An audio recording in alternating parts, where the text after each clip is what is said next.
রাধে রাধে। আজ ছিল পয়লা মে, আমাদের রুমে পাপড়িদির জন্মদিন ছিল, তাই আমরা ভেবেছি পাপড়িদিকে সারপ্রাইজ দেব। এই জন্য আমরা চলে যাচ্ছি কেক আনতে। কেকের দোকানটা বেশি দূর ছিল না, আমাদের হোস্টেলের নিচেই ছিল। ভিডিওটা আমি একটু লেটে আপলোড করছি। আর আমরা কাল রাত্রে বার্থডে সেলিব্রেশন করিনি, তাই আর সকালবেলা করছি। রাত্রে করলে দিদি বুঝে যেত, এই জন্য।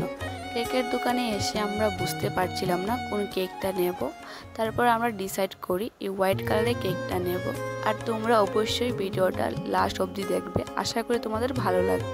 কেকটা নিয়ে আমরা রুমে চলে আসি, রুমে না হোস্টেলে চলে আসি, কারণ রুমের ভেতর পাপড়ি দিয়েছিল। এই জন্য আমরা বাইরে বসে কেকের টেবিলটা ডেকোরেশন করে নিচ্ছিলাম। বেশি কিছু করছিলাম, অল্প করে ডেকোরেশন করছিলাম। তারপর আমরা ডেকোরেশন কমপ্লিট করে চলে যাচ্ছি রুমের ভেতর। আর তোমরা ভিডিওটা লাস্ট অবধি দেখলেই বুঝতে পারবে পাপড়িদি কতটা সারপ্রাইজড হয়েছে।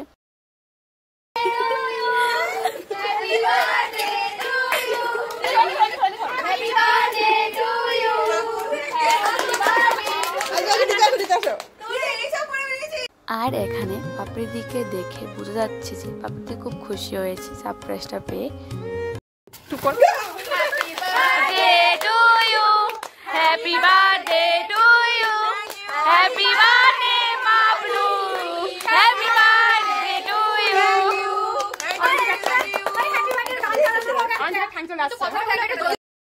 কেক কাটা শেষ করে পাপড়িদি ফার্স্টেই কেক তুলে রেখে দিয়েছিল তানের মা বাবার জন্য।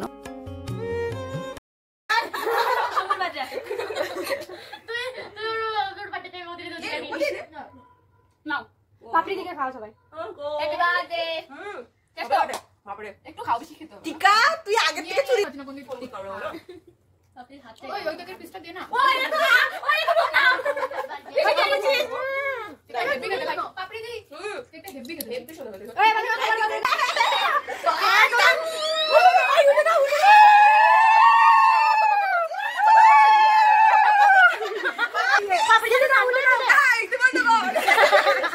তারপর শুরু হয় আসল মজা। এটাই হচ্ছে হোস্টেলের মজা। কেক নিয়ে ছোটাছুটি করছিল সবাই, যে যাকে পারছে কেক লাগাচ্ছে, বলতে গেলে মারপিট।